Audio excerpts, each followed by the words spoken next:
Alors le modern selling, c'est quoi? On va essayer de donner une définition extrêmement simple. C'est une approche commerciale en fait qui renforce les méthodes de vente traditionnelles en s'appuyant sur le digital, l'analyse en fait des données et l'exploitation de ces données et l'IA. Voilà.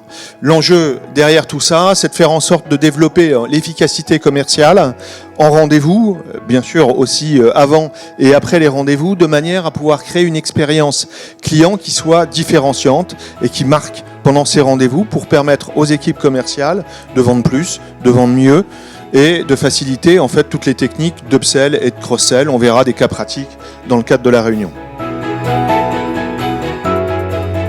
En fait, c'est les 4 piliers de la performance commerciale, comme les définit en fait McKinsey, autour de la fonction commerciale. Donc, on va les regarder ensemble. Le premier élément clé de la performance commerciale, c'est l'agilité. Comment je rends mon commercial agile, capable de répondre, capable d'adapter sa démarche, capable de personnaliser sa démarche. On va y revenir. Le deuxième enjeu de cette approche, c'est d'avoir finalement de proposer des solutions qui soient prêtes à l'emploi. Donc des choses qui facilitent et l'agilité, la rapidité et la personnalisation. Troisième enjeu, celui de la technologie. Et le quatrième, celui de la formation.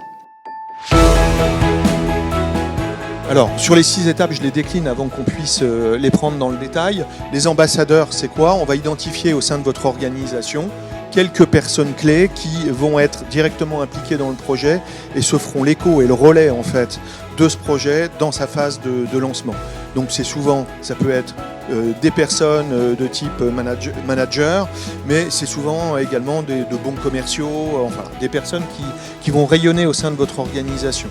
Ensuite, la deuxième étape, c'est qu'avec ces personnes, on va travailler sur ce qu'on appelle les arborescences. Les arborescences, c'est les parcours de vente, c'est les situations de vente en clientèle.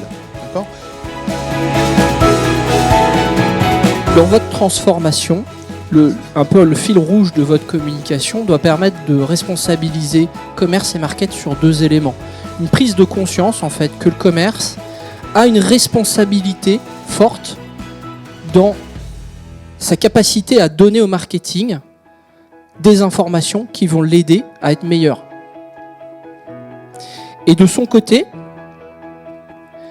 le market, lui, a également la responsabilité de prendre en compte ces informations, de les analyser, de les comprendre pour rendre ces contenus, sa matière, plus intelligente pour le commerce.